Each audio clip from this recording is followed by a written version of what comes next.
Hello friends, welcome back to our channel. तो आज है हमारे इलेक्ट्रिक चार्जेस एंड फील्ड का 5th लेक्चर, जिसके अंदर हम पढ़ने वाले हैं electric field due to a continuous charge distribution. देखो, हमने हमारे पिछले लेक्चर में सीखा था कि electric field due to a point charge किस तरह से निकाला जाए। हमने देखा था कि सपोज़ यहाँ पर कोई एक पॉइंट चार्ज हो Q और उसका डिस्टेंस R पर हमको यहाँ पर अगर ये डिस्टेंस जो है R दिया है और हमको यहाँ पर सपोज़ ये P पॉइंट है और यहाँ पर हमको इलेक्ट्रिक फील्ड फाइंड करना था, तो हम एक स्मॉल पॉइंट चार्ज को यहाँ पर ला के रखते थे और इसके वजह से जो इलेक्ट्रिक फील्ड आती थी वो इस डायरेक्शन में इस तरह से आती थी। और इसका मैग्नीट्यूड हम क्या लिखते थे, electric field equal to Q/R²। इस तरह से हम इसको लिखते थे। बट अगर चार्ज जो है पॉइंट चार्ज ना हो तो क्या इलेक्ट्रिक फील्ड किस तरह से फाइंड किया जाए, वही हम आज के लेक्चर में देखने वाले हैं। देखो, सपोज़ यहाँ पर एक रॉड दिया है, सपोज़ यहाँ पर एक रॉड दिया हो इस तरह से, और Q चार्ज यहाँ पर ये पूरे रॉड पर डिस्ट्रीब्यूटेड है। Q चार्ज पूरे रॉड पर डिस्ट्रीब्यूटेड है। अब ये पॉइंट चार्ज नहीं रहा। पॉइंट चार्ज मीन जिसका रेडियस बहुत ही स्मॉल हो, ऑलमोस्ट 0 के इक्वल। बट ये पॉइंट चार्ज नहीं है। यहाँ पे जो चार्ज है वो पूरे रॉड पर डिस्ट्रीब्यूटेड है यहाँ पर। ओके, ये Q चार्ज पूरे रॉड पर डिस्ट्रीब्यूटेड है, मीन्स रॉड का टोटल चार्ज है Q। और यहाँ पर सपोज़ ये पॉइंट P है और रॉड से सपोज़ ये रॉड से R डिस्टेंस दूर है। सपोज़ ये रॉड से R डिस्टेंस दूर है। तो अब मैं पूछूं कि यहाँ ये P पॉइंट पर इलेक्ट्रिक फील्ड कितना होगा, तो क्या आप फॉर्मूला लगा सकते हो KQ/R²? ये फॉर्मूला आप लगा सकते हो? नहीं, ये फॉर्मूला यहाँ पर वैलिड नहीं होगा। क्यों यहाँ पर वैलिड नहीं होगा? बिकॉज देखो, जो चार्ज है वो पूरे रॉड पर डिस्ट्रीब्यूटेड है। चार्ज यहाँ पर भी कुछ चार्ज है, यहाँ पर भी कुछ चार्ज है, यहाँ पर भी कुछ चार्ज है। अगर सपोज हम रॉड का लेंथ लें L, तो देखो यहाँ पर ये पॉजिटिव चार्ज के लिए, ये पहला वाला जो पॉजिटिव चार्ज होगा उसके लिए जो डिस्टेंस होगा वो होगा R²। बट यहाँ पर ये जो पॉजिटिव चार्ज है एंडिंग में, उसके लिए जो डिस्टेंस होगा वो होगा R+L। मीन्स डिस्टेंस जो है चेंज करता जा रहा है हर चार्ज के लिए। ये चार्ज के लिए डिस्टेंस होगा R।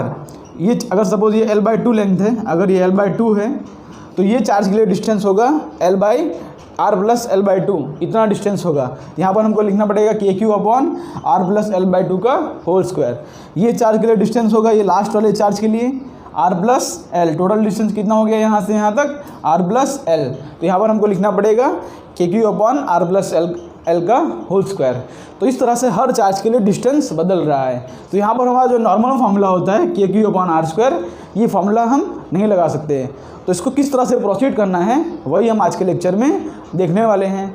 और इसके किस तरह से चार्ज का डेंसिटी होता है, linear charge density, surface charge density, volume charge density, हम सब कुछ आज के लेक्चर में देखने वाले हैं। तो इसको रफ करके शुरू करते हैं अपना लेक्चर। तो electric field due to a continuous charge पढ़ने से पहले हमको टाइप्स ऑफ चार्ज डिस्ट्रीब्यूशन देखना पड़ेगा कि किस तरह से चार्ज डिस्ट्रीब्यूट होता है। तो उसमें हमारा पहला हो जाएगा टॉपिक, यहाँ पर हो जाएगा लीनियर चार्ज डेंसिटी। हमारा पहला टॉपिक हो जाएगा लीनियर चार्ज डेंसिटी। मीन्स हमारा जो चार्ज है वो लीनियरली डिस्ट्रीब्यूट हुआ हो।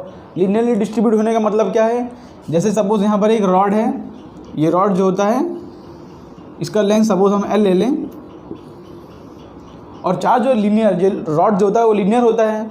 और यहाँ पर जो Q चार्ज है वो पूरे रॉड पर डिस्ट्रीब्यूटेड है। ठीक है, Q चार्ज जो है वो पूरे रॉड पर डिस्ट्रीब्यूटेड है। ठीक है, लीनियर मीन्स, लीनियर मतलब होता है 1D। आपने सेंटर ऑफ मास में भी पढ़ा होगा कि लीनियर मतलब होता है 1D। ये जो है इसका सिर्फ लेंथ होता है, इसका ब्रेथ हाइट होता नहीं है।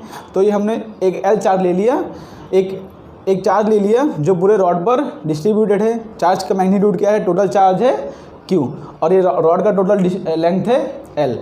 तो अब जैसे यहाँ पर किसी ने पूछा कि ये P पॉइंट है, यहाँ पर P पॉइंट, यहाँ पर आप फाइंड करो इलेक्ट्रिक फील्ड। तो मैंने जैसे बताया कि अगर ये डिस्टेंस A है, तो मैंने जैसे बताया कि ये डिस्टेंस हर चार्ज के लिए यहाँ पर इलेक्ट्रिक फील्ड अलग अलग आएगा, बिकॉज हर चार्ज के लिए यहाँ पर का डिस्टेंस अलग है। तो इसको सॉल्व करने के लिए हम करते क्या हैं, यहाँ पर एक छोटा सा चार्ज लेते हैं, यहाँ पर एक छोटा सा एलिमेंटल चार्ज लेते हैं हम। इतना छोटा सा पार्ट हम लेते हैं। कितना पार्ट लेते हैं, इतना छोटा सा पार्ट। कितने डिस्टेंस पर, x डिस्टेंस पर। हम यहाँ पर एक वेरिएबल असाइन करते हैं x। हमने यहाँ पर x डिस्टेंस पर एक छोटा सा चार्ज ले लिया है, और इस चार्ज का जो लेंथ है वो है dx। चार्ज का जो लेंथ है, स्मॉल लेंथ, वो है dx। हमने x लेंथ पर dx चार्ज ले लिया है। तो अब यहाँ पर क्या करेंगे हम, इसी तरह से जितने लेंथ हैं यहाँ पर dx सब चार्ज लेंगे और उसके बाद उसको क्या करेंगे, इंटीग्रेट। ठीक है, क्या करेंगे उसको, इंटीग्रेट। देखो यहाँ पर ये चार्ज dx है और ये p पॉइंट से कितने डिस्टेंस पर है, x डिस्टेंस पर। तो वैसे ये dx कहाँ भी लिख सकें और ये जो x है ये चेंज होता रहेगा। जैसे अगर dx हम यहाँ का लेंगे तो x की वैल्यू हम a रखेंगे, और जैसे dx यहाँ पर लेंगे, सपोज हमने dx यहाँ पर लिया तो x की वैल्यू हम क्या रखेंगे, a प्लस एल। मीन्स जो हमारा वेरिएबल है इसमें वो है x। तो यहाँ पर अगर इस पॉइंट पर हमको इलेक्ट्रिक फील्ड फाइंड करना होगा, जैसे ये हमारा electric field due to x, या ये पॉइंट पर हमको इलेक्ट्रिक फील्ड फाइंड करना होगा, तो इलेक्ट्रिक फील्ड का मैग्नीट्यूड क्या लिखेंगे हम, k इंटू यहाँ पर जो छोटा सा चार्ज होगा वो होगा dq। ठीक है, जो छोटा सा चार्ज होगा वो होगा dq। क्या होगा छोटा सा चार्ज, dq। टोटल चार्ज है q, बट सिर्फ इतने पार्ट में जो चार्ज होगा उसको हम असाइन कर रहे हैं dq। तो इलेक्ट्रिक फील्ड का मैग्नीट्यूड हो जाएगा k इंटू dq अपॉन कितना डिस्टेंस पर है ये चार्ज, x डिस्टेंस पर। ठीक है, तो इस तरह से इसको लिखा जाता है इलेक्ट्रिक फील्ड। देखो k इंटू छोटा सा चार्ज हो गया dq अपॉन डिस्टेंस कितना है x, सबने लिख दिया k dq upon x square. अब करना क्या होगा, ये x को यहाँ पर ये लिमिट से लेके ये लिमिट तक उसको इंटीग्रेट करना होगा, बिकॉज जो x जो है वेरिएबल है। कहाँ, x की वैल्यू a से लेकर a प्लस एल तक हो सकती है। यहाँ का चार्ज लोगे तो a होगा, यहाँ का चार्ज लोगे तो a प्लस एल होगा, यहाँ पर चार्ज लोगे मिड पॉइंट पर तो a plus L by 2 distance पर होगा।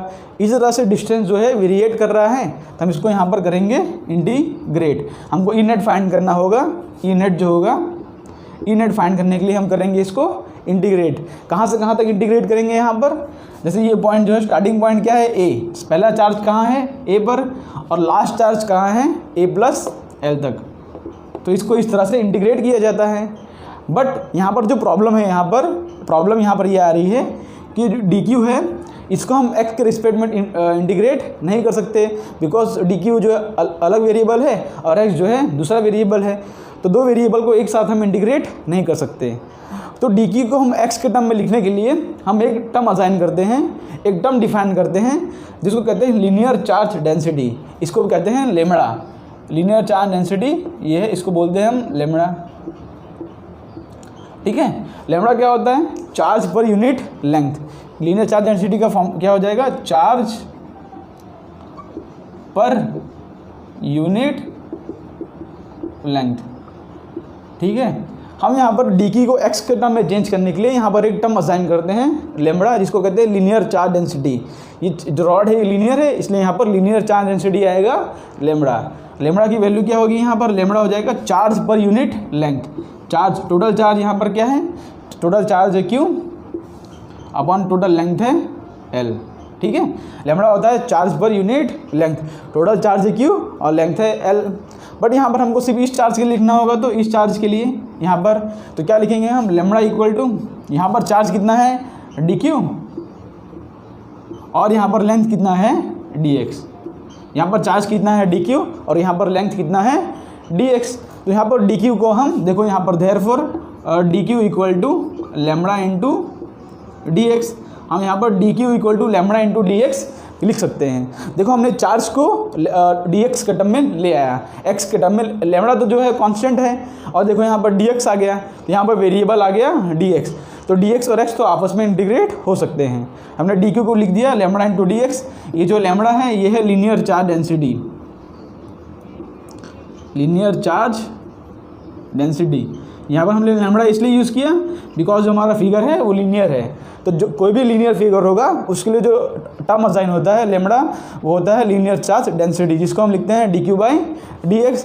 तो उसके ऊपर से हमारा dq हो जाएगा लेमड़ा इंटू dx और लेमड़ा की वैल्यू है q by L. dq equal to हो जाएगा लेमड़ा इंटू dx और लेमड़ा टोटल चार्ज के लिए कितना होगा, q by L. Total charge कितना है q और टोटल लेंथ है l। तो यहाँ पर हमने लेमड़ा इस तरह से लिख दिया इसको। तो आपको याद रखना है, कोई भी लीनियर चार्ज डेंसिटी दिया हो तो उसमें जो हमारा वेरिएबल आएगा, मीन्स हमारा जो उसमें टर्म आएगा वो आएगा लीनियर चार्ज डेंसिटी। रॉड की बात नहीं है, कोई भी लीनियर चार्ज हो, जैसे यहाँ पर रिंग हो, जैसे यहाँ पर हो रिंग, हमने यहाँ पर रिंग ले लिया। रिंग जो होता है उसके सिर्फ सरफेस पर चार्ज होता है, अंदर तो हॉलो होता है वो। तो यहाँ पर जो चार्ज रहेगा वो रहेगा यहाँ पर, इसके लेंथ में डिस्ट्रीब्यूटेड है पूरा चार्ज। इसके सरकमफ्रेंस में पूरा चार्ज जो रहेगा वो डिस्ट्रीब्यूटेड रहेगा। तो रिंग के केस में भी हम डिफाइन करते हैं लैम्बडा। इसमें भी जो हमारा लैम्बडा होगा, इसमें भी हम जो डी क्यू लिखेंगे, D Q equal to lambda times of D L. ठीक है, इसमें भी हम D Q equal to lambda into D L ही लिखेंगे, सेम इसकी जगह लैम्बडा इंटू डी एक्स, जिस तरह से हमने असाइन किया होगा। और यहाँ पर लैम्बडा की वैल्यू क्या होगी, लैम्बडा होता है सपोज यहाँ पर टोटल चार्ज है क्यू, ठीक है, टोटल चार्ज है क्यू और इसका रेडियस है सपोज आर। तो यहाँ पर हम क्या लिखेंगे, लैम्बडा क्या हो जाएगा, total charge Q upon total distance कितना है, टोटल सरकमफ्रेंस कितना होता है रिंग का, होता है 2 पाई आर। यहाँ पर जो लैम्बडा की वैल्यू ये चेंज हुई, बट ये D Q equal to lambda D x ये तो सबके लिए सेम ही है। ओके, तो यहाँ पर हमने लिख दिया D Q equal to lambda D X. तो इस तरह से आपको असाइन करना होता है और इस तरह से आपको सॉल्व करना होता है जब लीनियर चार्ज डेंसिटी दी हो।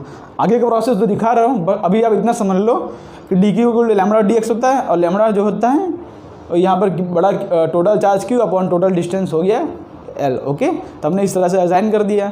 कोई भी जैसे यहाँ पर रिंग था तो यहाँ पर टोटल चार्ज था क्यू और टोटल लेंथ था 2 पाई आर, तो यहाँ पर आ गया q upon 2 pi r, but d Q equal to lambda D x ये तो कांस्टेंट ही है। तो आप लीनियर चार्ज डेंसिटी मेरे हिसाब से समझ गए होंगे। तो हम चलते हैं अब सरफेस चार्ज डेंसिटी पर। इसको यहाँ से रफ कर देता हूँ मैं। तो लीनियर चार्ज डेंसिटी जो होता है वो लीनियर, जैसे रिंग हो गया, रॉड हो गया, तो ये सब जो केसेस होते हैं जिस पे चार्ज होता है लेंथ में डिस्ट्रीब्यूटेड हो, उसमें हम यूज़ करते हैं लीनियर चार्ज डेंसिटी लैम्बडा। अब हम सेकंड केस की बात करते हैं जब चार्ज जो होगा वो सरफेस पर डिस्ट्रीब्यूटेड होगा। हमारा सेकंड हो जाएगा टाइप्स ऑफ चार्ज डिस्ट्रीब्यूशन में सेकंड पॉइंट हो जाएगा surface charge density. Surface charge density, ठीक है। सरफेस चार्ज डेंसिटी जो होता है उसको हम असाइन करते हैं सिग्मा से। किससे असाइन करते हैं, सिग्मा से, ठीक है। इसका डेफिनेशन क्या होता है, charge per unit area. Area में जैसे हमने अभी तक लेंथ देखा, जो रॉड था उसके पास सिर्फ लेंथ था, तो वहाँ पर हमने चार्ज पर यूनिट लेंथ देखा। बट कोई एरियल सरफेस हो, जैसे यहाँ पर सेम एग्जांपल लेते हैं स्फीयर का। कौन सा एग्जांपल लेते हैं हम एग्जांपल लेते हैं यहाँ पर, देखो इस तरह से। ओके, यहाँ पर हमने एग्जांपल लिया है स्फीयर का। तो स्फीयर जो होता है यहाँ पर सरफेस चार्ज डेंसिटी होता है,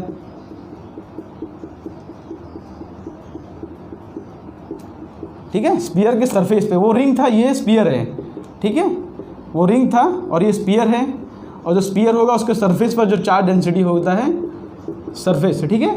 स्फीयर जो होता है वो पूरा 3D फिगर होता है, उसके खाली अगर सरफेस पर चार्ज डेंसिटी हो तो उसको हम बोलेंगे surface charge density sigma. Ring और स्फीयर में कंफ्यूज नहीं होना है। रिंग जो होता है वो अंदर से हॉलो होता है, स्फीयर जो है अंदर से हॉलो, अंदर से भी हॉलो हो सकता है, बट वो 3D में होता है पूरा। रिंग जो होता है इस तरह से होता है, ये रिंग है। कैसे दिखाऊं आपको, एक बॉल देखे, वो बॉल वो स्फीयर जैसा शेप का होता है। रिंग तो आप हाथ में पहने वो, उसको कहते हैं रिंग। तो स्फीयर इसके पूरे सरफेस पर चार्ज डिस्ट्रीब्यूटेड है। जैसे यहाँ पर एक बॉल ले लूँ, यहाँ पर हर जगह जो है सिर्फ सरफेस पर चार्ज डिस्ट्रीब्यूटेड हो, तो उसको हम कहते हैं सरफेस चार्ज डेंसिटी, ठीक है।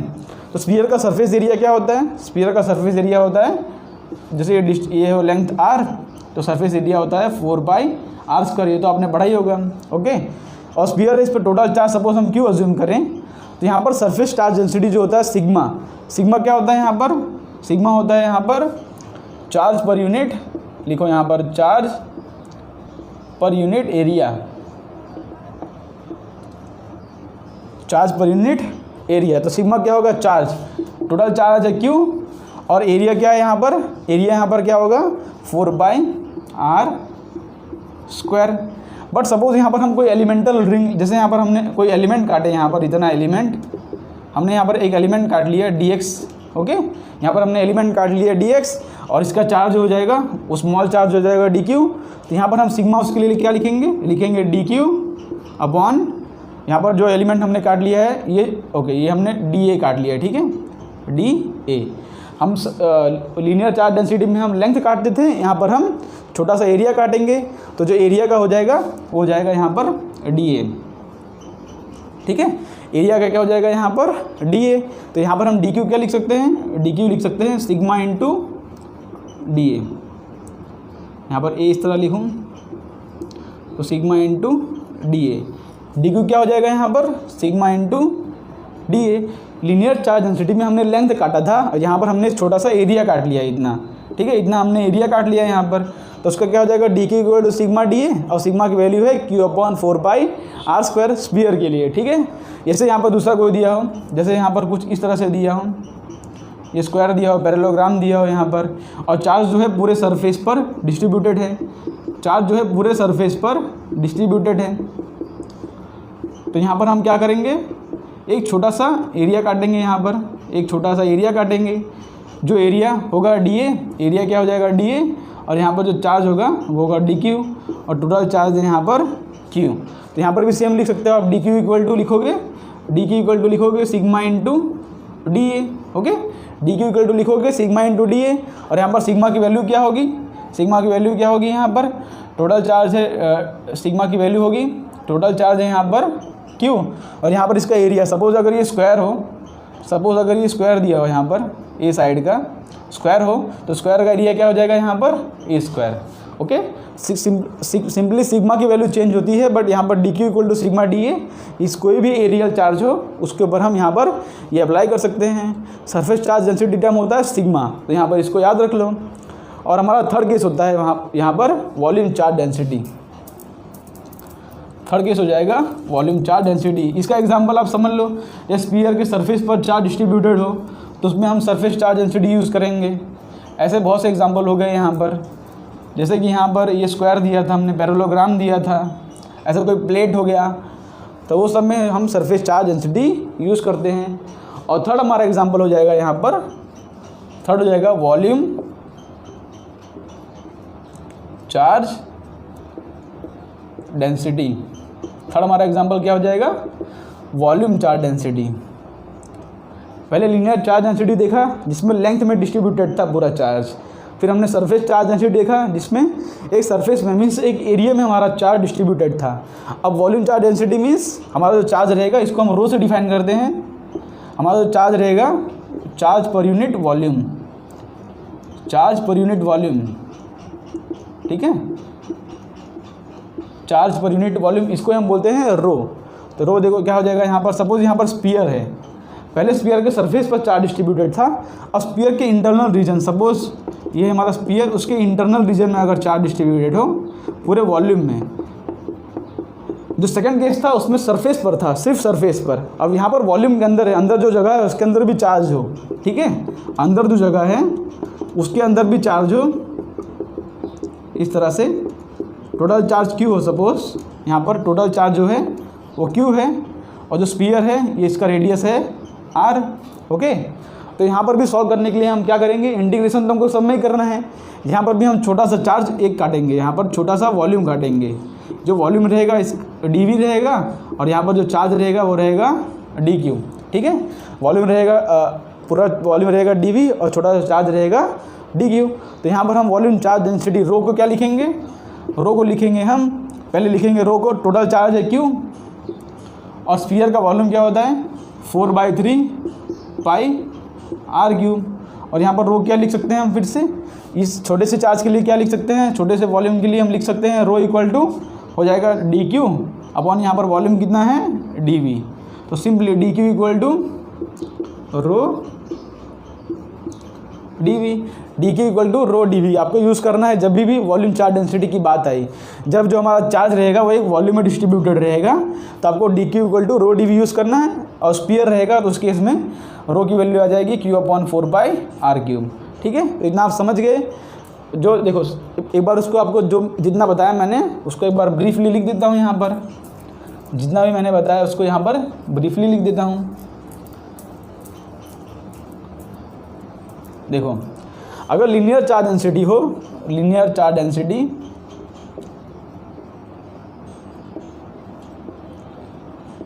तो उसके लिए हम असाइन करते हैं term lambda, lambda equal to होता है, देखो लेमड़ा इक्वल टू क्या होता है चार्ज पर यूनिट लेंथ। तो यहाँ पर हम डी क्यू इक्वल टू लिख सकते हैं लेमड़ा इंटू डी एक्स, हम डी क्यू इक्वल टू लिख सकते हैं लेमड़ा इंटू डी एक्स, ठीक है। उसके बाद सरफेस चार्ज डेंसिटी हो तो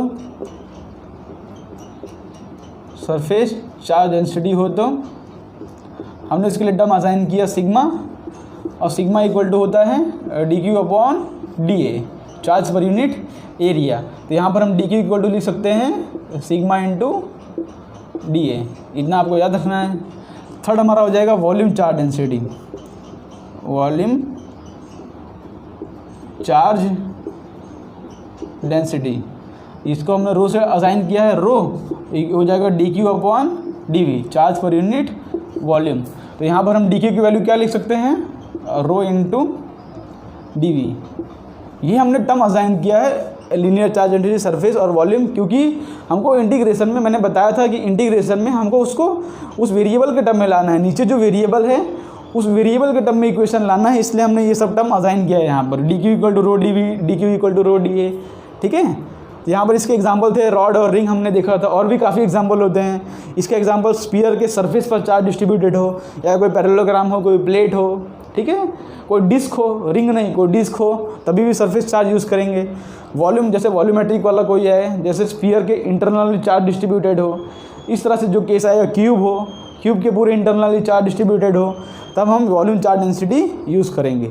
क्यूब के सरफेस पर चार्ज डिस्ट्रीब्यूटेड हो तो सरफेस चार्ज डेंसिटी यूज़ करेंगे।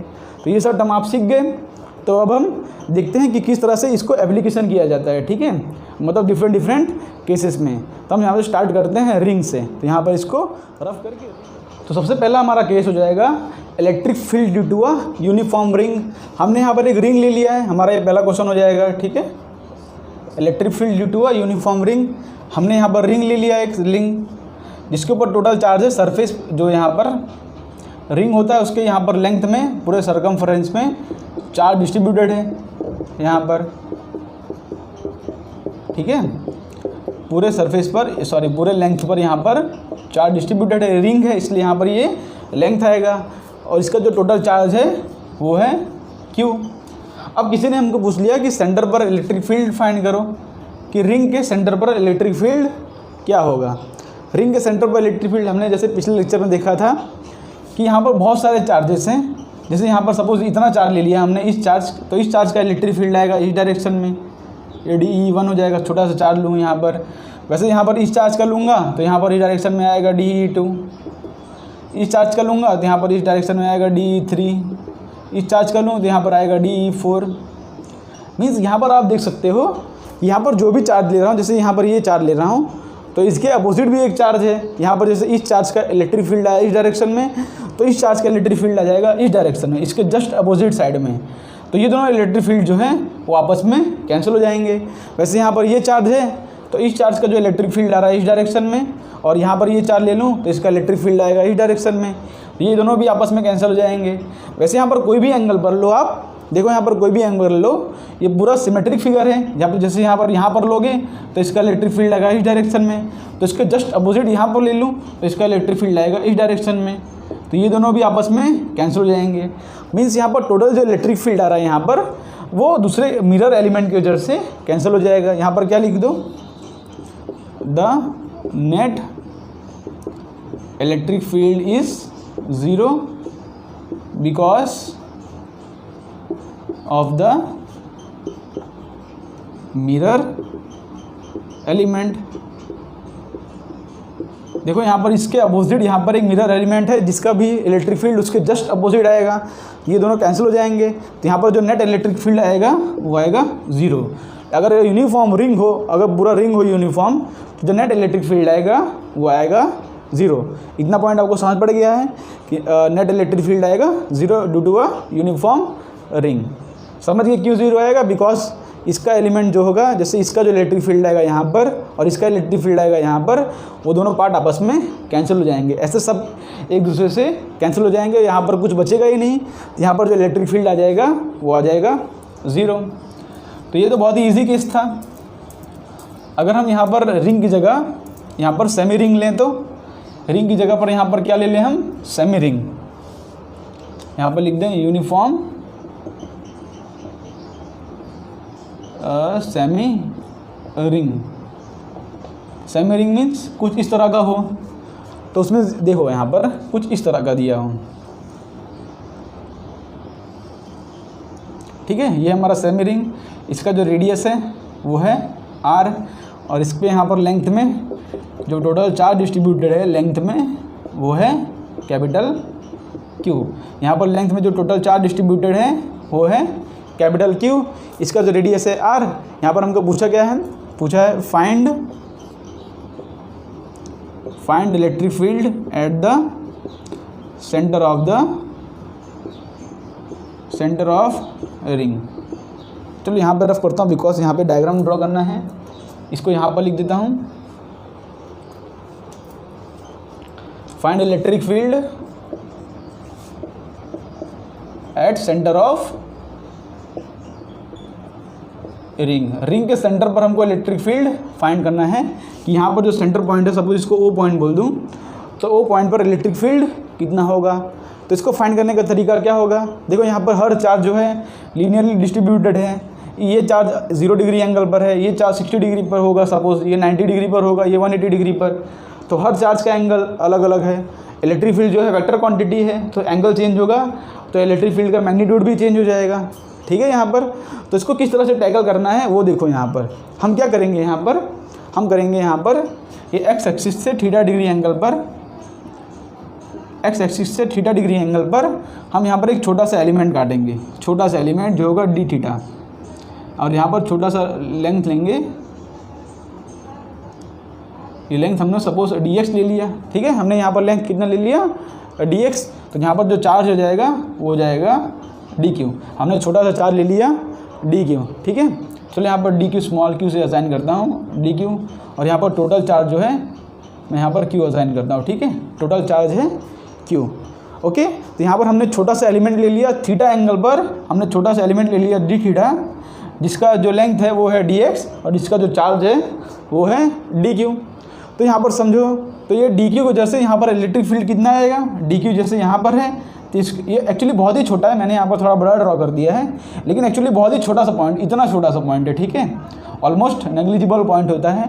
तो यहाँ से इलेक्ट्रिक फील्ड आएगा इस डायरेक्शन में E_d2, सपोज ये मेरा E1 है, तो यहाँ पर मेरा इलेक्ट्रिक फील्ड आएगा E1। ये एंगल मेरा थीटा है, तो ये एंगल मेरा हो जाएगा थीटा। तो ये इलेक्ट्रिक फील्ड के दो कंपोनेंट पड़ेंगे। ठीक है, इलेक्ट्रिक फील्ड का दो कंपोनेंट पड़ेगा, एक अलोंग द एंगल, एक परपेंडिकुलर टू द एंगल। तो अलोंग द एंगल क्या होगा, यहाँ पर इलेक्ट्रिक फील्ड हो जाएगा, यहाँ पर इलेक्ट्रिक फील्ड हो जाएगा E1 cos थीटा। सपोज इसको E बोलूँ तो यहाँ पर हो जाएगा E cos थीटा। और यहाँ पर उसके परपेंडिकुलर कंपोनेंट जो हो जाएगा वो आएगा E sin थीटा। यहाँ पर समझ रहे हो, यहाँ पर देखो इलेक्ट्रिक फील्ड के दो कंपोनेंट पड़ेंगे, इस डायरेक्शन में होगा E cos थीटा और इस डायरेक्शन में होगा E sin थीटा। तो देख रहे हो जो E cos थीटा वाला टर्म है ये कैंसिल हो जाएगा। क्यों कैंसिल हो जाएगा, बिकॉज जो एलिमेंट यहाँ पर है dq वही सेम एलिमेंट इसके, सपोज ये हमारा मिड पॉइंट है ये वाला, तो सपोज वही एलिमेंट यहाँ पर भी होगा। ठीक है, वही एलिमेंट जस्ट इसका मिरर एलिमेंट यहाँ पर भी होगा। तो सपोज अगर यहाँ पर हम लें इस तरह से कुछ, ये हमारा थीटा एंगल सपोज है, ये हमारा डी थीटा वाला है, हम लेंगे तो इसका जो इलेक्ट्रिक फील्ड आएगा, देखो यहाँ पर सपोज इसको हमने यहाँ पर लिया है, तो इसका जो इलेक्ट्रिक फील्ड आएगा वो कुछ इस डायरेक्शन में आएगा, इस डायरेक्शन में। तो उसका भी दो कंपोनेंट पड़ेगा, एक होगा E sin थीटा, एक होगा E cos थीटा। तो यहाँ पर E cos थीटा और E cos थीटा हो जाएगा कैंसिल। देखो यहाँ पर जैसे ये हमारा dq चार्ज है, यहाँ पर ये एलिमेंट तो हम कहीं भी लेंगे ना, यहाँ पर एलिमेंट तो पूरे सरफेस पर लेंगे, छोटा छोटा छोटा छोटा, और सारे एलिमेंट का एडिशन करेंगे हम। तो यहाँ पर हमने यहाँ पर जो एलिमेंट लेंगे उसका इलेक्ट्रिक फील्ड कुछ इस डायरेक्शन में आएगा, सपोज वो भी थीटा है तो ये भी थीटा हो जाएगा। तो E cos theta E sin theta, तो E cos theta exactly opposite हो जाएगा। यहाँ पर जो E cos थीटा आएगा, यहाँ पर एग्जैक्टली अपोजिट टर्म होने की वजह से E cos थीटा वाला टर्म कैंसिल हो जाएगा और E sin थीटा वाला टर्म फिर से ऐड हो जाएगा, बिकॉज वो दोनों आ गए सेम डायरेक्शन में। इस डायरेक्शन में फिर से उसका हो जाएगा E sin थीटा। वैसे यहाँ पर कोई भी एलिमेंट लो, जैसे यहाँ पर मैंने ये एंगल पर लूँ ये एक एलिमेंट, तो इसका अपोजिट एलिमेंट यहाँ पर है। ठीक है, जैसे यहाँ पर ये एलिमेंट लूँ, इसका जस्ट अपोजिट एलिमेंट यहाँ पर है, तो सिंपली इसका भी E cos theta E sin theta वाला आएगा। तो सब में जो E cos थीटा वाला टर्म रहेगा हमेशा कैंसिल हो जाएगा। जैसे यहाँ पर इसका टर्म आ जाएगा इस तरफ, तो इसका E cos थीटा होगा E sin थीटा होगा, वैसे इसका हो जाएगा इस तरफ, तो इसका हो जाएगा E cos थीटा और E sin थीटा, और वो टर्म जो है कैंसिल हो जाएगा। तो मेरे कहने का सिंपली इतना मतलब है कि सबका मिरर एलिमेंट यहाँ पर मौजूद है, यहाँ पर हर चार्ज का मिरर एलिमेंट मौजूद है, और सबका जो है कॉस कंपोनेंट जो हो रहा है वो कैंसिल हो जा रहा है। सबका कॉस कंपोनेंट क्या हो जा रहा है, कैंसिल। तो इससे हम क्या कंक्लूज़न निकालेंगे यहाँ पर देखो, इससे हम कंक्लूज़न निकालेंगे ये कि देखो यहाँ पर लिख दो E cos theta will be cancel out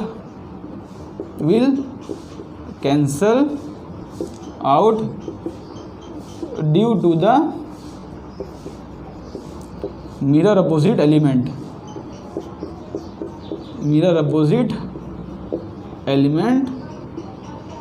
ठीक है। तो जो ई कॉस थीटा वाला टर्म रहेगा वो हमेशा कैंसिल आउट हो जाएगा।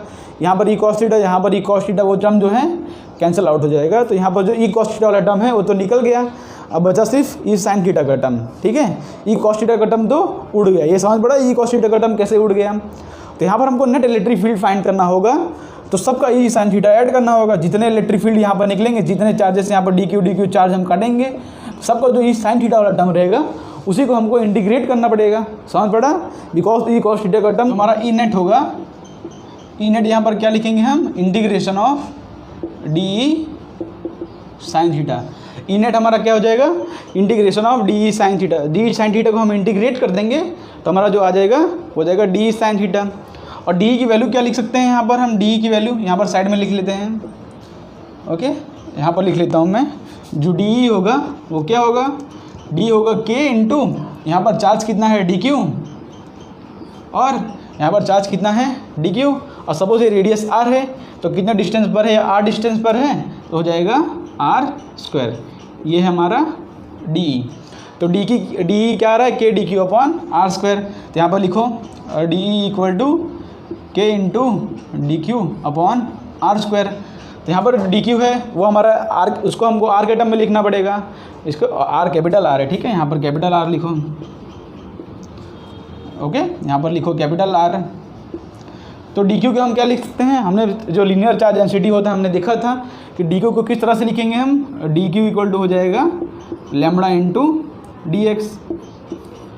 डी क्यू इक्वल टू क्या होगा, lambda into d x, because यहाँ पे लीनियर चार्ज डेंसिटी होगा लैम्बडा हो जाएगा d Q upon d x, charge per unit length.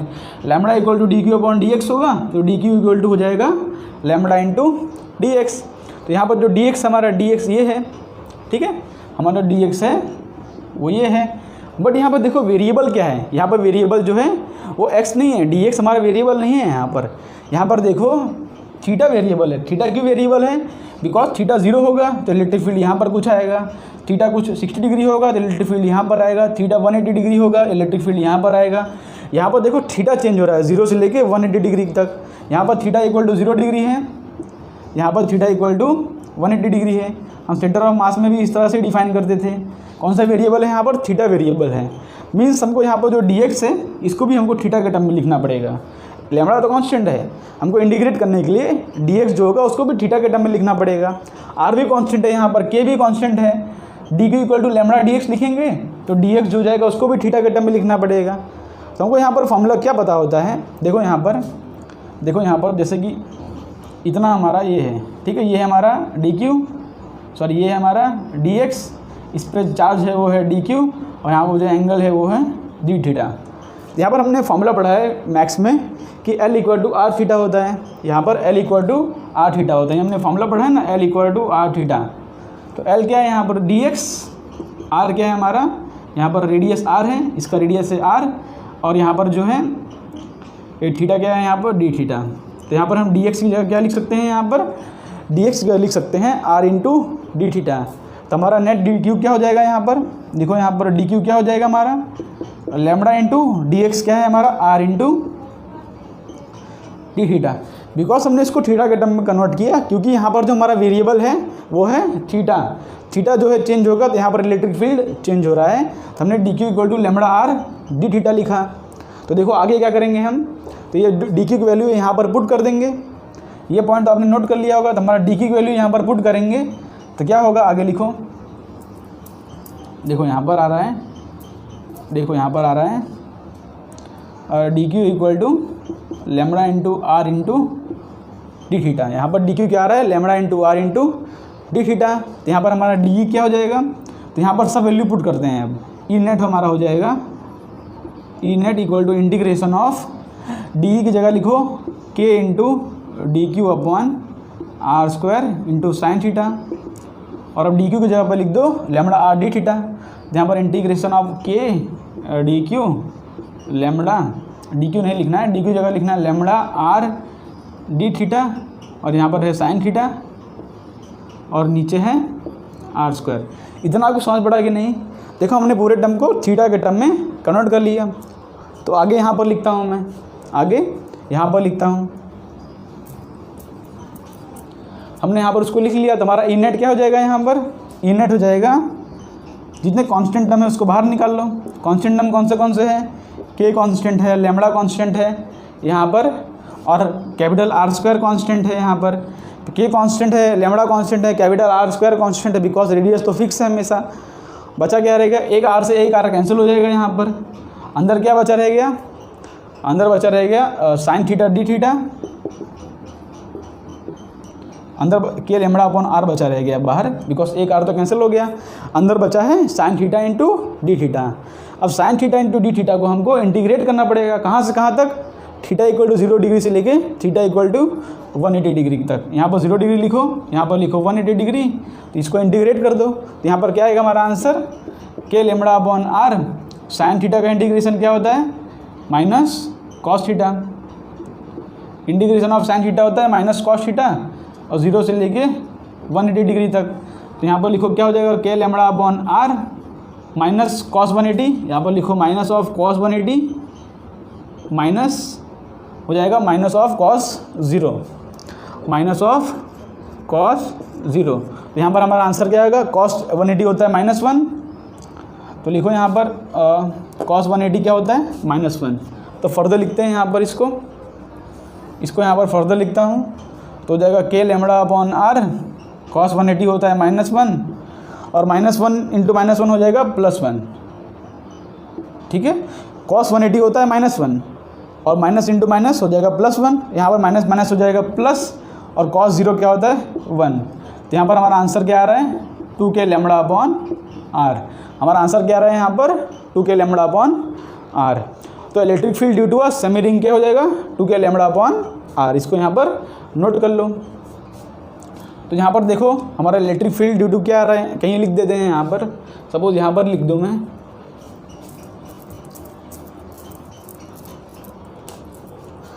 जो इलेक्ट्रिक फील्ड आ रहा है वो क्या आ रहा है? ई नेट क्या आ रहा है हमारा? आ रहा है 2k लेमड़ा अपॉन आर। हमने यहाँ पर एलिमेंटल लिया था, एलिमेंटल थीटा लिया था, उसके ऊपर से हमने ये ई नेट फाइंड कर लिया 2k लेमड़ा अपॉन आर। यहाँ पर आप लेमड़ा की वैल्यू पुट कर सकते हो। लेमड़ा क्या होगा?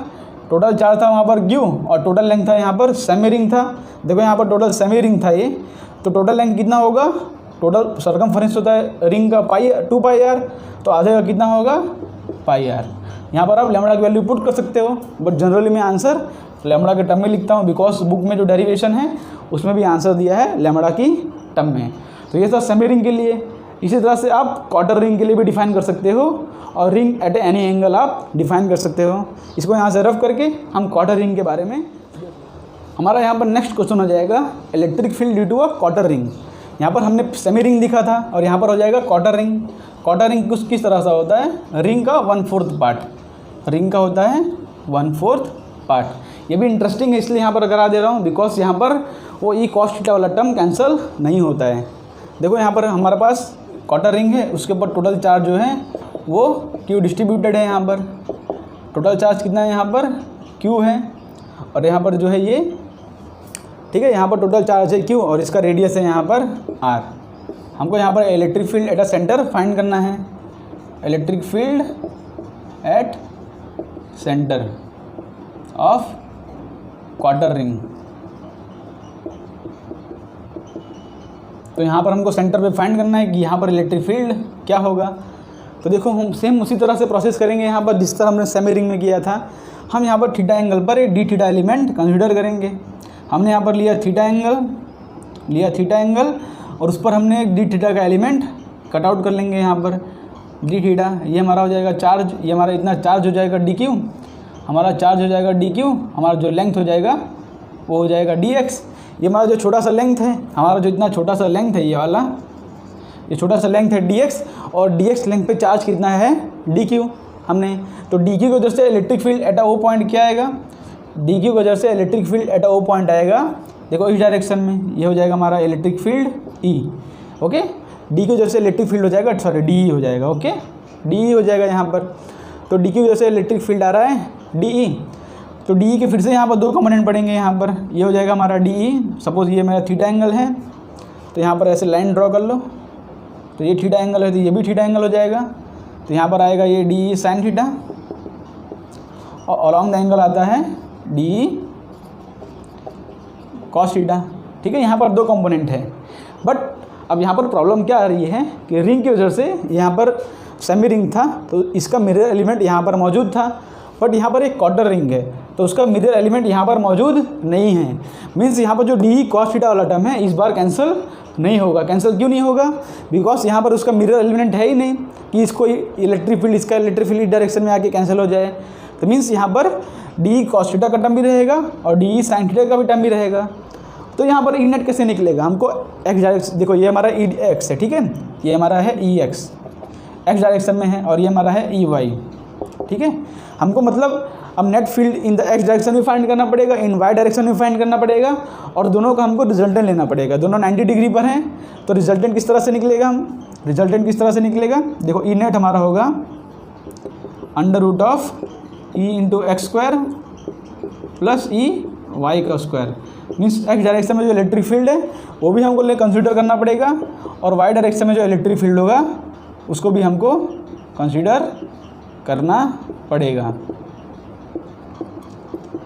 हमको सेपरेटली फाइंड करना पड़ेगा एक्स डायरेक्शन के लिए भी और वाई डायरेक्शन के लिए भी।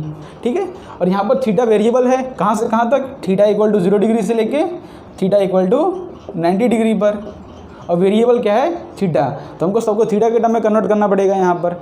देखो पहले हम क्या लिखेंगे यहाँ पर, डी क्या हो जाएगा हमारा, डी हो जाएगा k into D Q upon हमारा डिस्टेंस कितना है, हो जाएगा सॉरी आर, हमारा रेडियस क्या है आर, तो हमारा हो जाएगा k into D Q upon are square. यहाँ से आर डिस्टेंस पर है तो k into D Q upon are square हो गया। यहाँ पर फिर से हम लिखेंगे, देखो यहाँ पर क्या लिखेंगे हम, डी क्यू इक्वल टू हो जाएगा लैम्बडा डी एक्स, और फिर डी एक्स इक्वल टू क्या हो जाएगा r into D theta, L equal to r theta होता है। तो फिर यहाँ पर हमारा देयरफॉर डी क्यू क्या हो जाएगा, यहाँ पर डी क्यू हो जाएगा lambda into r into D theta. ये टर्म यहाँ पर समझ पड़ा, d Q equal to lambda D x, because ये भी लीनियर चार्ज डेंसिटी है, तो डी एक्स इक्वल टू हमने लिख दिया आर डी थीटा, और d Q equal to lambda r d theta यहाँ पर हमने लिख दिया। तो यहाँ पर हमारा डी क्या हो गया, डी हो गया k lambda r d theta upon are square, r से आर कैंसिल, हमारा आ रहा है k lambda d theta upon are. तो हमको पहले डी कॉस थीटा फाइंड करना पड़ेगा, फिर डी साइन थीटा फाइंड करना पड़ेगा। यहाँ पर दोनों अलग अलग फाइंड कर लेते हैं। तो हमारा ई1 हो जाएगा, सॉरी ई एक्स हो जाएगा, और डी ई एक्स क्या है, डी कॉस थीटा, इसका इंटीग्रेशन कहाँ से कहाँ तक, थीटा इक्वल टू 0 डिग्री से थीटा इक्वल टू 90 डिग्री तक। ठीक है, तो डी हमारा क्या है, पुट कर दो यहाँ पर, डी हमारा k lambda d theta upon r into cos theta. यहाँ पर कांस्टेंट क्या है, के लैम्बडा आर सब कांस्टेंट है, सब बाहर निकाल लो, के लैम्बडा अपॉन आर कांस्टेंट, अंदर क्या बचा है, अंदर बचा है कॉस थीटा डी थीटा। ठीक है, 0 डिग्री से लेकर 90 डिग्री तक। तो कॉस थीटा का इंटीग्रेशन क्या होता है, साइन थीटा होता है, तो k lambda upon r into sine theta. यहाँ पर क्या आ रहा है 0 से 90 डिग्री पर, तो साइन 90 होता है 1 माइनस साइन 0 होता है 0, तो इसका आंसर हमारा हो जाएगा, यहाँ पर लिख देता हूँ, इसका आंसर हमारा हो जाएगा k lambda upon r, because sine 90 होगा 1 और साइन 0 होगा 0। तो डी कॉस थीटा वाले का टर्म का आया के लैम्बडा अपॉन आर।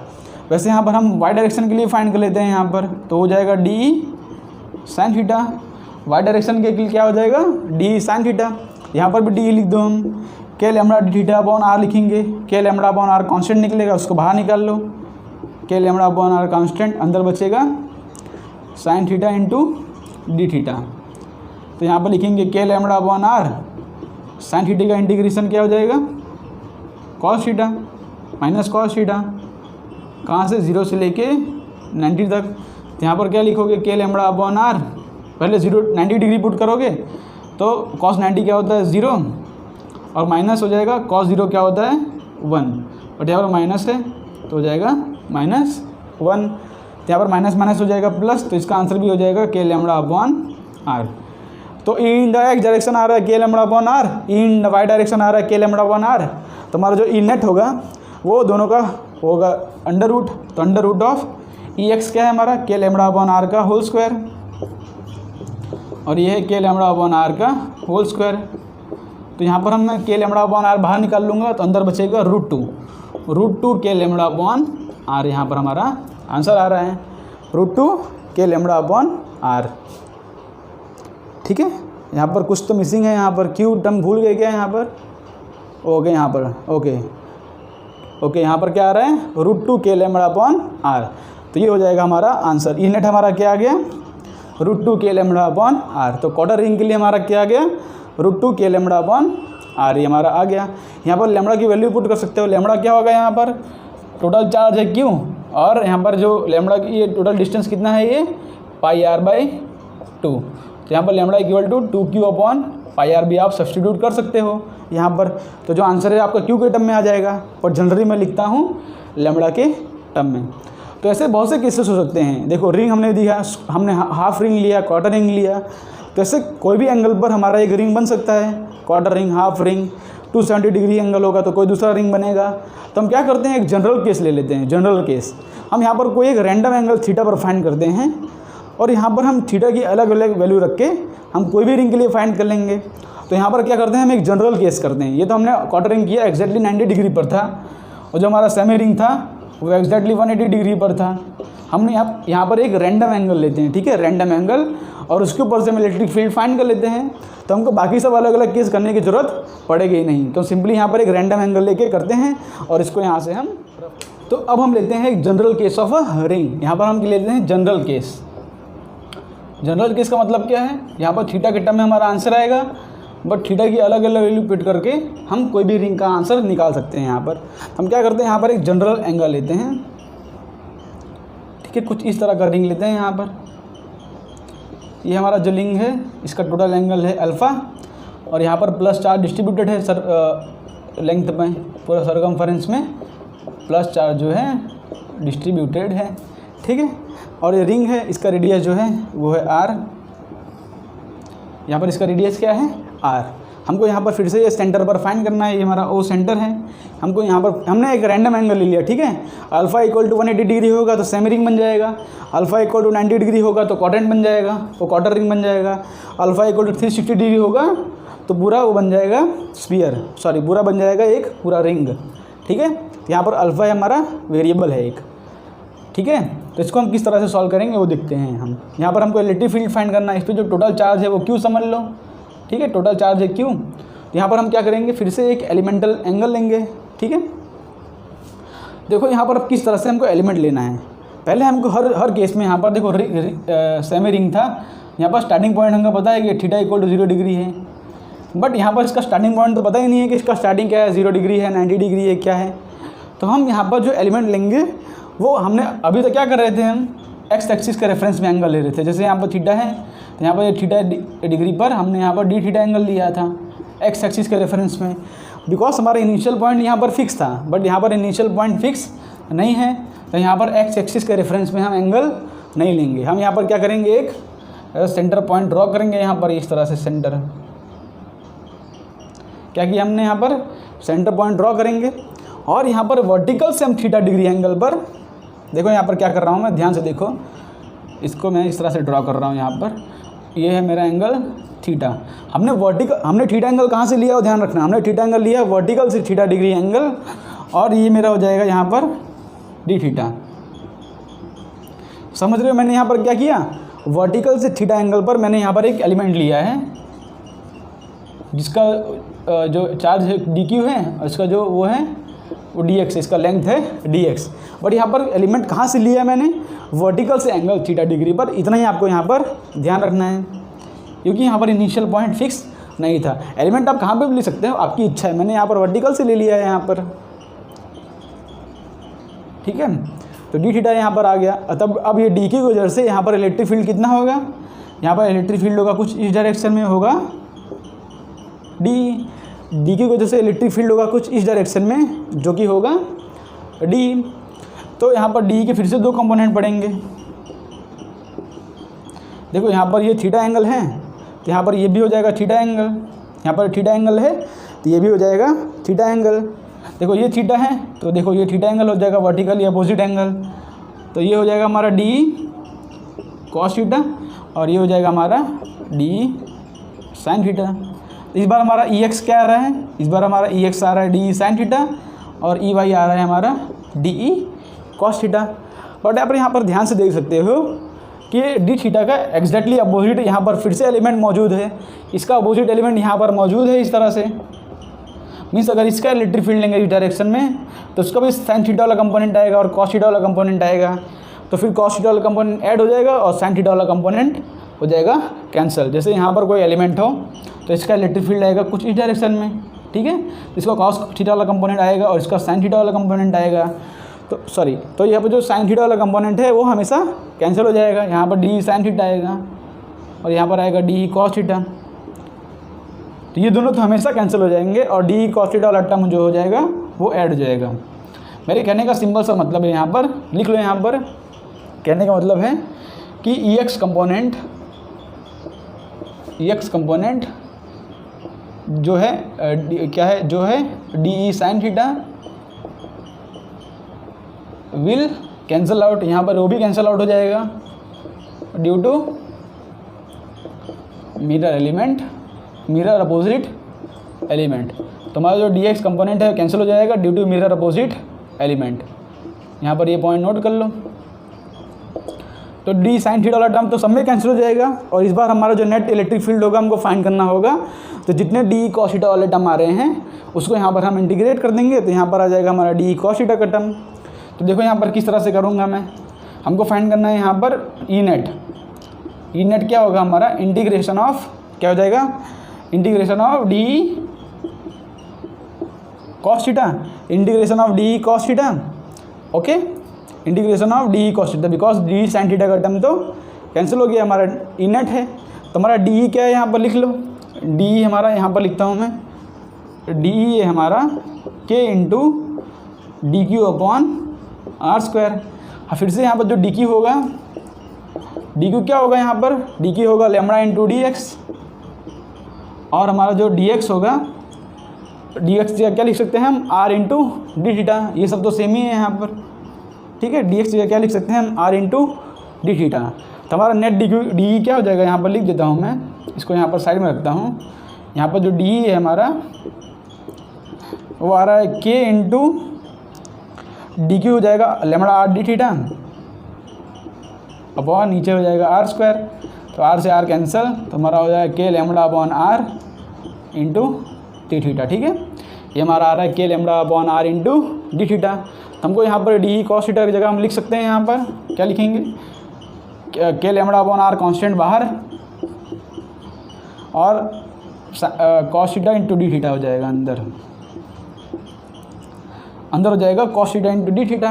अब cos theta into D theta को हमको इंटीग्रेट करना है, बट इंटीग्रेशन के लिए हमको लिमिट्स चाहिए। लिमिट्स कहाँ हैं यहाँ पर, लिमिट्स कैसे पुट करेंगे, देखो पहले हम सेमी सर्कल में क्या करते थे, हमको यहाँ पर एंगल पता होता है, यहाँ पर 0 डिग्री है, यहाँ पर 180 डिग्री है, तो 0 से लेकर 180 डिग्री तक इंटीग्रेट कर देते थे। बट हमको यहाँ पर स्टार्टिंग एंगल जो है, ये स्टार्टिंग एंगल वो पता ही नहीं है कि ये स्टार्टिंग एंगल यहाँ पर क्या है। तो उसके लिए हम क्या करेंगे, यहाँ पर हम जो है वर्टिकल से हमने थीटा एंगल लिया है, तो वर्टिकल से जो एंगल होगा ये वाला, ये पूरा यहाँ पर एंडिंग तक ये हो जाएगा -α/2, ठीक है। ये पूरा एंगल कितना है, देखो अगर ये पूरा अल्फा है, देखो यहाँ पर देखो, अगर पूरा एंगल अल्फा था तो इतना हो जाएगा α/2 और इतना हो जाएगा α/2। तो यहाँ पर क्या करेंगे, एक डायरेक्शन को हम पॉजिटिव असाइन करेंगे और एक डायरेक्शन को नेगेटिव, और हम दोनों को इंटीग्रेट कर देंगे। एक्चुअली हम एक डायरेक्शन में पॉजिटिव लेना होता है, तो हम एक डायरेक्शन को पॉजिटिव करेंगे, एक डायरेक्शन को नेगेटिव। यहाँ पर हम हो जाएगा -α/2 से लेके α/2 तक हम इसको इंटीग्रेट कर देंगे। कहाँ से कहाँ तक, -α/2 से लेके α/2 तक। हमारा लिमिट्स क्या हो जाएगा, -α/2 से α/2 तक। ये पॉइंट आपको समझ पड़ा। हमको यहाँ पर इनिशियल पॉइंट पता नहीं था, तो हमको लेकिन ये पता है कि पूरा एंगल अल्फ़ा है। तो अगर पूरा एंगल अल्फ़ा होगा तो आधा आधा अल्फ़ा/2 होगा। तो इंटीग्रेशन किस तरह से करेंगे, ऐसा कर नहीं सकते अल्फ़ा/2 से लेके अल्फ़ा/2 तक, तो आंसर 0 आ जाएगा। हमको एक को पॉजिटिव रखना पड़ेगा, एक को नेगेटिव। यहाँ पर -अल्फ़ा/2 से लेके +अल्फ़ा/2 तक इंटीग्रेट करेंगे, ठीक है। तो इंटीग्रेशन का आंसर क्या आएगा, यहाँ पर k λ/r होगा। cos थीटा का इंटीग्रेशन हो जाएगा sin थीटा, और लिमिट्स कहाँ से कहाँ तक है, -अल्फ़ा/2 से लेके अल्फ़ा/2 तक। तो हमारा आंसर क्या आ रहा है यहाँ पर, k λ/r into sin α/2 minus sin α/2 हो जाएगा sin α/2 माइनस साइन हो जाएगा sine of -α/2, upper limit minus lower limit. तो हमारा आंसर क्या आ जाएगा, साइन माइनस थीटा होता है माइनस साइन थीटा, तो माइनस माइनस हो जाएगा प्लस, तो हो जाएगा 2 sin α/2। तो हमारा आंसर क्या आ रहा है, 2 sin α/2, ठीक है। तो यहाँ पर ऊपर लिख लेते हैं कि हमारा आंसर क्या है। यहाँ पर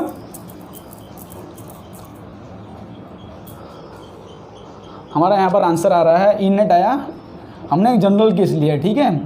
ई नेट है हमारा answer 2k λ/r into sine α/2, और अल्फ़ा जो है टोटल एंगल है, ठीक है। अल्फ़ा क्या है, टोटल एंगल। जैसे सेमी सर्कल के लिए अल्फ़ा हो जाएगा 180 डिग्री की, और क्या बोलते हैं क्वाड्रेंट के लिए अल्फ़ा हो जाएगा 90 डिग्री। उसी हिसाब से पूरा रिंग के लिए अल्फ़ा हो जाएगा 360 डिग्री यहाँ पर, ठीक है। तो यहाँ पर किस तरह से हम देखो इसको चेक भी कर सकते हैं, ठीक है। ये तो जनरल केस है, तो हम चेक कर लेते हैं अभी तक हमने जो फाइंड किया है वो इससे आंसर आता है कि नहीं। हम क्या करते हैं यहाँ पर, when theta equal to 360 degree, sorry when alpha equal to 360 degree हो जाएगा। अल्फ़ा 360 होगा तो ये कौन सा केस है, रिंग का। अल्फ़ा 360 होगा तो ये हो जाएगा रिंग के लिए। तो रिंग होगा तो उसका आंसर क्या होता है, हमने पहले ही देखा था, रिंग में हमने देखा था सब इलेक्ट्रिक फील्ड कैंसिल हो जाते थे, आंसर आता है 0। वेरीफाई करते हैं 0 आता है कि नहीं। ई नेट हमारा हो जाएगा 2k λ/r 360/2 मीन्स हो जाएगा साइन 360/2, जो कि हो जाएगा साइन 180। तो साइन 180 क्या होता है, 0। साइन 180 0 होगा तो हमारा ई नेट क्या आ जाएगा, यहाँ पर ई नेट आ जाएगा 0। हमने यहाँ पर भी वेरीफाई कर लिया कि जो ई नेट होता है वो यूनिफॉर्म रिंग के लिए वो आ गया 0। वैसे यहाँ पर अगर अल्फ़ा इक्वल टू लोगे 180 डिग्री तो हो जाएगा सेमी रिंग, ये सब नोट करते जाओ। अल्फ़ा इक्वल टू 180 डिग्री लोगे तो हो जाएगा सेमी रिंग। तो सेमी रिंग के लिए हमारा आंसर क्या आता है, हमने देखा था 2k λ/r आया था, आप चेक कर सकते हो, नोट बनाया होगा तो आपने 2k λ/r। तो यहाँ पर alpha equal to 180 degree put करो तो यहाँ पर आंसर क्या आएगा, साइन 180/2 हो जाएगा साइन 90 हो जाएगा, जो कि होता है 1। तो हमारा आंसर क्या गया वहाँ पे 2k λ/r। वैसे आप क्वाड्रेंट के लिए भी चेक कर सकते हो, क्वाड्रेंट के लिए एंगल क्या होगा 90, साइन 90/2 क्या हो जाएगा 45, साइन 45 क्या होता है 1/√2। तो √2 से 2 कैंसिल हो जाएगा तो ऊपर √2 आ जाएगा, तो हमारा आंसर आ जाएगा √2k λ/r। देखो यहाँ पर लिख देता हूँ मैं, यहाँ पर लिख देता हूँ मैं उसको, इससे कि आप नोट कर सको। For quarter ring, quarter ring के लिए क्या हो जाएगा, अल्फ़ा इक्वल टू हो जाएगा 90, तो ई नेट क्या हो जाएगा 2k λ/r साइन 90/2, जो कि हो जाएगा 45 डिग्री। तो साइन 45 क्या होता है √2, 1/√2। तो इससे हमारा आंसर क्या आ गया √2k λ/r, जो कि हमने अभी प्रूफ किया था कि क्वाड्रेंट के लिए हमारा आंसर होता है √2k λ/r। तो ये था जनरल केस ऑफ रिंग के लिए। तो हमने यहाँ पर रिंग के जितने केसेस थे वो देख लिए। अब यहाँ पर देख लेते हैं कि रिंग के एक्सिस पर क्या होगा। रिंग के एक्सिस मीन्स यहाँ पर इसे रिंग दिया हो, यहाँ पर अभी तक हमने क्या देखा, जैसे कोई रिंग हो यहाँ पर, उसके एग्जांपल दिखाता हूँ आपको। जैसे कि यहाँ पर देखो, जैसे कि कोई एग्जांपल लेते हैं, वैसे कोई मिल नहीं रहा है यहाँ पर। देखो सपोज़ यहाँ पर कोई रिंग हो, जैसे कि हमारा एक रिंग है, ठीक है। हमने रिंग के सेंटर पर देख लिया, उसको आधा करके देख लिया, उसको क्वार्टर करके देख लिया, हमने सब पे इलेक्ट्रिक फील्ड फाइंड कर लिया। अभी तक हम क्या कर रहे थे, रिंग के सेंटर पर फाइंड किया हमने, इसको आधा कर दिया, इसको 1/4 कर दिया, सबको फाइंड कर लिया, जनरल केस फाइंड कर लिया। अब हम क्या देखेंगे, रिंग के एक्सिस पर क्या होगा। इसको आप इस तरह से देखो कि मेरे हाथ में एक रिंग है, इस तरह से, ये मेरे हाथ में सपोज़ ये रिंग है, तो इसके एक्सिस पर देखो, ये हमारा रिंग है, सपोज़ इसको रिंग अज्यूम करो, ये सेंटर है, तो इसके एक्सिस है, ये सपोज़ मेरा x डिस्टेंस दूर है, ये मेरा रिंग है, इसके ऊपर पूरा चार्ज है, इसको आप 3D में अज्यूम करो। 3D में अज्यूम करो कि इस तरह से रिंग है कुछ इस तरह से, इसके एक्सिस पर कोई एक्स डिस्टेंस पर यहाँ पर हमको कोई इलेक्ट्रिक फील्ड पूछे तो वो किस तरह से फाइंड किया जाए वही हम यहाँ पर अब देखते हैं। ठीक है, इसको रफ कर दो, वही हमारा हो जाएगा लास्ट केस, उसके बाद हम लेक्चर ख़त्म करेंगे। बट वो इम्पॉर्टेंट है, उसको ध्यान से आप देखो। तो इसको यहाँ पर से हम, तो अब हमारा नेक्स्ट केस लेते हैं electric field eight the axis of a uniform ring. अभी तक हमने किया, देखो अभी तक हमने क्या किया है, सपोज ये हमारा रिंग है, हमने इसके सेंटर पर देखा कि इसके सेंटर पर इलेक्ट्रिक फील्ड क्या होगा, हमने इसको आधा काट लिया बीच में से और सेमी रिंग बना दिया, फिर देखा इलेक्ट्रिक फील्ड क्या होगा, एक जनरल केस भी किया। बट अब क्या करने वाले हैं, अब हम इसके एक्सिस पर ढूंढेंगे। रिंग है, रिंग का एक्सिस होता है, इस सेंटर से पास होता है एक लाइन, उसको कहते हैं रिंग का एक्सिस। तो एक्सिस पर कोई पॉइंट हो, देखो मैंने यहाँ पर कुछ फिगर उस तरह से ड्रॉ करने की कोशिश की है। ये जो है इसका इस तरह का पार्ट है, ये पीछे का पार्ट है इस तरह से, देखो एक्चुअली रिंग देखो ऐसा है, इसको हमने इस तरह से रखा है, देखो इस तरह से। तो ये पीछे का पार्ट दिख रहा है, ये आगे का पार्ट है, इसका रेडियस है r, और इसके एक्सिस पर, ये एक्सिस पर एक पॉइंट होगा। एक्सिस क्या होता है, सेंटर से पास होता हुआ एक लाइन। तो सेंटर से पास होता है एक लाइन, हमने उसके एक्सिस पर हमको किसी ने पूछ लिया कि सपोज़ ये हमारा पॉइंट P है, हमको किसी ने पूछ लिया P पॉइंट पर इलेक्ट्रिक फील्ड क्या होगा, तो उसको किस तरह से फाइंड करना है वही आपको यहाँ पर ध्यान से समझना है। देखो मैं क्या करूँगा यहाँ पर, ये मेरा एक रिंग है, ठीक है, क्या है रिंग, तो रिंग पर हम एक एलिमेंटल यहाँ पर एलिमेंट ले लेंगे। ठीक है, यहाँ पर मैंने एक एलिमेंट ले लिया इस तरह से, ये पूरा रिंग है। ठीक है, जैसे यहाँ पर ये रिंग है, मैंने यहाँ पर एक एलिमेंट ले लिया इस तरह से, छोटा सा एलिमेंट ले लिया, ऐसे पूरा रिंग के लिए करना पड़ेगा। हमने यहाँ पर एक एलिमेंट ले लिया, जो एलिमेंट होगा यहाँ पर इसका चार्ज, देखो टोटल चार्ज सपोज Q है, टोटल चार्ज Q, तो यहाँ पर छोटे से एलिमेंट के लिए जो चार्ज हो जाएगा वो हो जाएगा dq, और जो एलिमेंट है उसका लेंथ जो है वो है dx। टोटल चार्ज हो जाएगा Q और जो एलिमेंट का जो लेंथ है वो है dx। यहाँ पर देखो रिंग का जो रेडियस दिया है वो कैपिटल R, और रिंग का जो एक्सिस है, एक्सिस से कितना दूर है वो x डिस्टेंस दूर है, और ये पॉइंट से कितना डिस्टेंस दूर है वो r डिस्टेंस दूर है। क्या, एक्सिस से कितना डिस्टेंस दूर है वो x डिस्टेंस, और ये पॉइंट है यहाँ पर से कितना डिस्टेंस दूर है वो r डिस्टेंस। ठीक है, जहाँ से हमने एलिमेंट काटा है वहाँ से r डिस्टेंस। तो ये dq को जैसे ये पॉइंट पर इलेक्ट्रिक फील्ड किस डायरेक्शन में होगा, इसके डायरेक्शन में होगा, ये रहा मेरा इलेक्ट्रिक फील्ड। ठीक है, ये dq को जैसे इलेक्ट्रिक फील्ड, छोटा सा इलेक्ट्रिक फील्ड d कुछ इस डायरेक्शन में होगा। तो देखो यहाँ पर इसके पैरेलल लाइन ड्रॉ करो यहाँ पर, तो इलेक्ट्रिक फील्ड के यहाँ पर दो कंपोनेंट निकलेंगे। जैसे ये थीटा एंगल, तो ये हो जाएगा मेरा थीटा एंगल, तो इसका एक कंपोनेंट निकलेगा यहाँ पर डी कॉस थीटा, और यहाँ पर एक परपेंडिकुलर कंपोनेंट निकलेगा जो कि हो जाएगा डी साइन थीटा। देखो यहाँ पर ये एक रिंग है, ठीक है, इस तरह से रिंग है, तो यहाँ पर हमने ये पॉइंट पर देखा कि क्या होगा इलेक्ट्रिक फील्ड, तो ये कंपोनेंट हो रहा है डी कॉस थीटा, और उसका एक कंपोनेंट लिया हमने डी साइन थीटा। तो वैसे यहाँ पर हर एक पॉइंट पर हमको छोटा छोटा एलिमेंट लेना पड़ेगा, ऐसे ऐसे देखो हर एक पॉइंट पर छोटा छोटा एलिमेंट हमको यहाँ पर लेना पड़ेगा, और सबके जैसे डी की जो होगा हमको फाइंड करना पड़ेगा। बट यहाँ पर आप देख सकते हो कि इसका जो मिरर एलिमेंट है वो यहाँ पर मौजूद है। ठीक है, जैसे यहाँ पर इसमें दिखाता हूँ, आपको अज्यूम होगा इसका जो मिरर एलिमेंट है वो यहाँ पर अज्यूम है। जैसे इसकी वजह से इलेक्ट्रिक फील्ड इस डायरेक्शन में आएगा, तो इसकी वजह से इलेक्ट्रिक फील्ड आएगा इस डायरेक्शन में, तो दोनों का कोई कंपोनेंट कैंसिल होगा। देखो जैसे ये डी क्यू है, अगर इसका इलेक्ट्रिक फील्ड देखें तो कुछ इस डायरेक्शन में आएगा डी। ठीक है, जैसे ये देखो, इसी एग्जाम्पल के लिए दिखा रहा हूँ, सपोज ये भी थीटा एंगल है, तो इसका इलेक्ट्रिक फील्ड आएगा इस डायरेक्शन में, और ये हो जाएगा मेरा डी ई, तो इसका ये हो जाएगा डी कॉस थीटा, और इसका इस तरफ आएगा डी साइन थीटा। तो डी कॉस थीटा का टर्म तो हर बार ऐड होगा, बट डी साइन थीटा के लिए हर बार जो है वो कैंसिल हो जाएगा, बिकॉज इसका अपोजिट है यहाँ पर, इसका अपोजिट है यहाँ पर, इसका अपोजिट है यहाँ पर, सबका वहाँ पर मिरर एलिमेंट मौजूद है यहाँ पर। तो यहाँ पर लिखो यहाँ पर एक पॉइंट, तो इसको यहाँ पर सिर्फ कर देता हूँ, आपको पता चल गया जो डी साइन थीटा वाला टर्म है वो हमेशा कैंसिल हो जाएगा। ठीक है, डी साइन थीटा का टर्म हमेशा कैंसिल हो जाएगा, तो यहाँ पर लिख दो, और d sine theta term will cancel out due to mirror opposite element. यहाँ पर डी क्यू का एलिमेंट जो है उसके अपोजिट में है, और उसका इलेक्ट्रिक फील्ड उसके जस्ट अपोजिट आ रहा है, तो उसका जो है डी साइन थीटा वाला कंपोनेंट हमेशा कैंसिल हो जाएगा, और D cos theta, D cos theta सबका जो है जुड़ जाएगा। ठीक है, और यहाँ पर है ये थीटा एंगल पर। तो हम यहाँ पर डी डिफाइन करते हैं। डी क्या हो जाएगा यहाँ पर, डी हो जाएगा के इंटू डी क्यू। हमारा छोटा सा चार्ज है डी क्यू, और कितने डिस्टेंस पर है वो, कितने डिस्टेंस पर है वो, आर स्क्वायर। ठीक है, एक्स डिस्टेंस पर तो सेंटर से है, बट डी क्यू कितना डिस्टेंस पर है, आर। तो हमको यहाँ पर आर स्क्वायर लिखना पड़ेगा। तो हमने डी डिफाइन कर दिया। तो डी क्यू क्या लिखूँगा मैं, डी क्यू लिखूँगा into lambda into d X.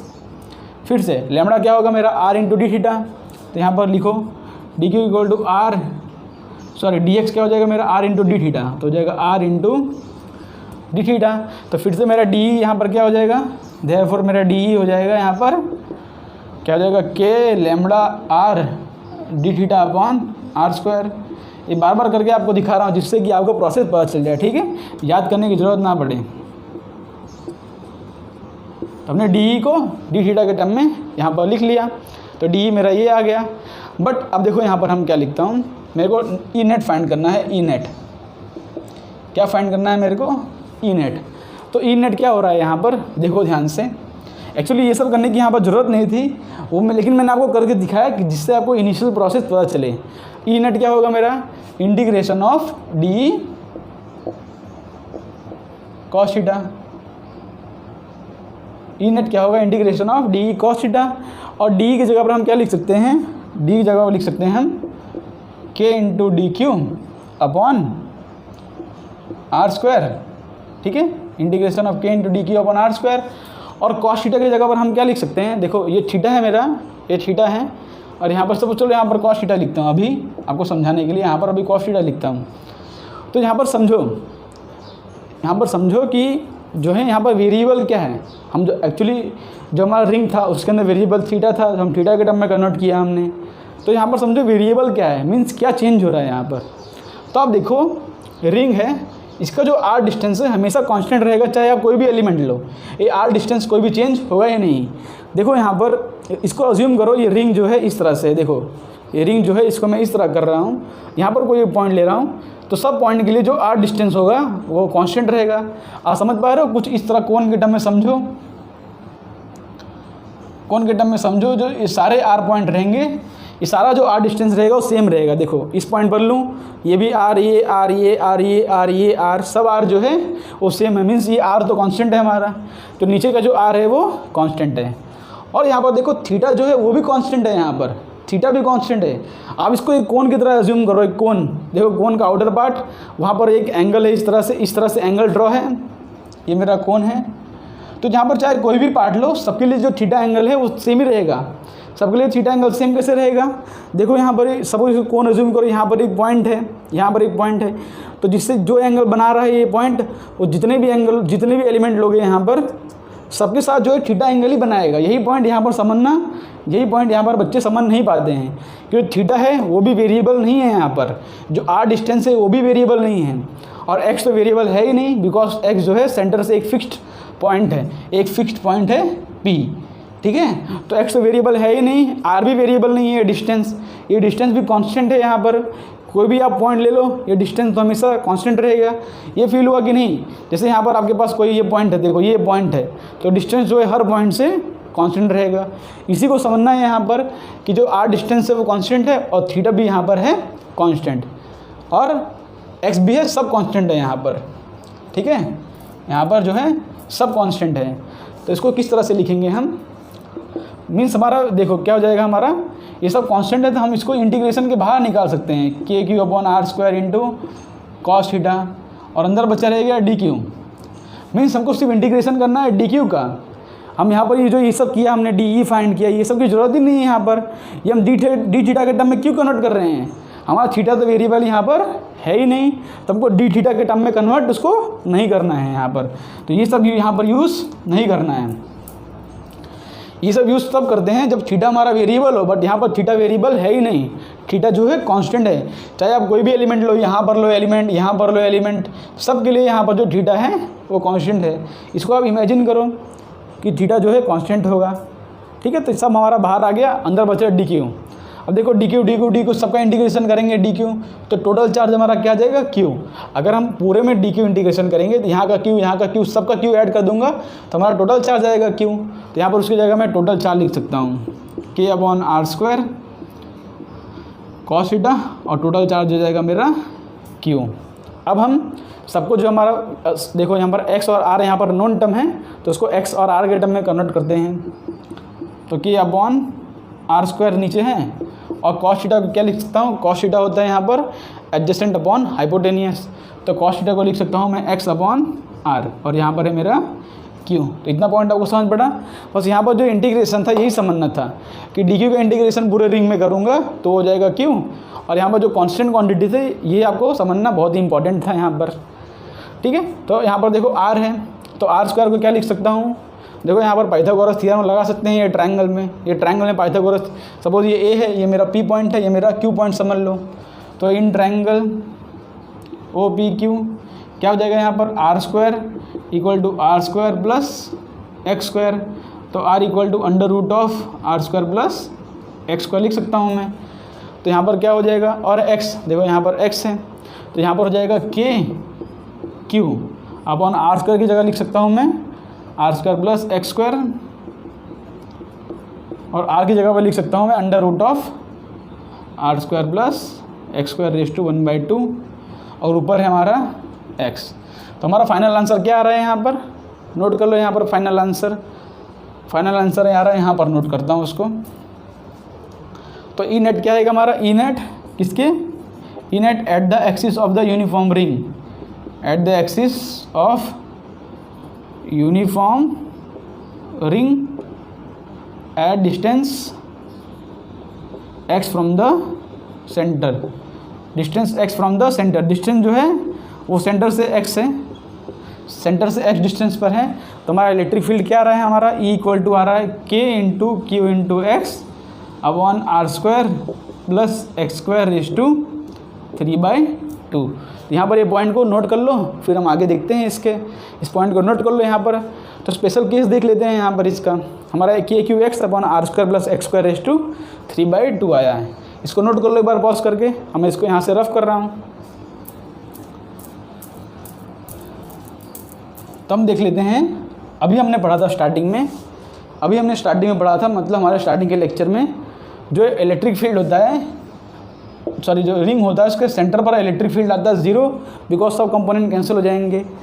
तो यहाँ पर अगर x डिस्टेंस देखो, x डिस्टेंस जो है उसका एक्सिस से डिस्टेंस है, तो x इक्वल टू 0 रख दूंगा तो यहाँ पर सेंटर पे पॉइंट आ जाएगा ना। अगर x डिस्टेंस 0 रख दूँ यहाँ पर पॉइंट क्या आ जाएगा मेरा, सेंटर का पॉइंट। तो सेंटर पर इलेक्ट्रिक फील्ड आनी चाहिए 0। तो यहाँ पर पुट करके देख लेते हैं पहले। देखो E इक्वल टू आ रहा है k q x upon are square plus x square raise to 3/2, k q x upon are square plus x square raise to 3/2। तो यहाँ पर क्या कर रहा हूँ मैं, x इक्वल टू 0 रख रहा हूँ। देखो x इक्वल टू 0 रखोगे तो क्या होगा, यहाँ पर x इक्वल टू 0 रखेंगे तो हमारा इलेक्ट्रिक फील्ड आना चाहिए 0। तो x इक्वल टू 0 रखने पे हमारा इलेक्ट्रिक फील्ड आ रहा है 0, ऊपर का टर्म 0 हो गया, मीन्स हमारा इलेक्ट्रिक फील्ड आ गया 0। देखो यहाँ पर ये क्या है मेरा, एट सेंटर ऑफ रिंग हमारा इलेक्ट्रिक फील्ड क्या आ गया 0। हमने स्टार्टिंग में इसको प्रूफ किया था और ये फॉर्मूला से वो वेरीफाई हो गया। अब हम क्या करते हैं यहाँ पर, देखो पॉइंट चार्ज होता है, पॉइंट चार्ज भी एक स्फीयर होता है, बस वो छोटा सा होता है। मैंने बोला ना पॉइंट चार्ज होता है छोटा सा होगा, मीन्स इसका जो रेडियस होता है ये r, ये बहुत ही छोटा होता है, इसको हम बोलते हैं पॉइंट चार्ज। r छोटा किसके टर्म में होता है, विथ रिस्पेक्ट टू x।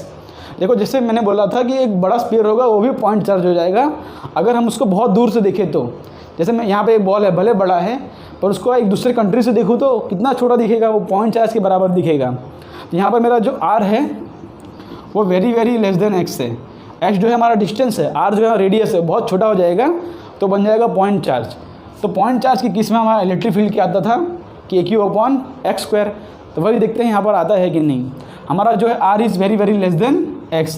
तो यहाँ पर इस फॉर्मूले में पुट करते हैं, देखो क्या हो जाएगा, E इक्वल टू के क्यू एक्स। मैं क्या करता हूँ इसमें से एक्स स्क्वायर निकाल लेता हूँ कॉमन, तो हो जाएगा इसमें हो जाएगा r square upon x square plus 1, और यहाँ पर है एक्स स्क्वायर और बाहर रहेगा 3/2।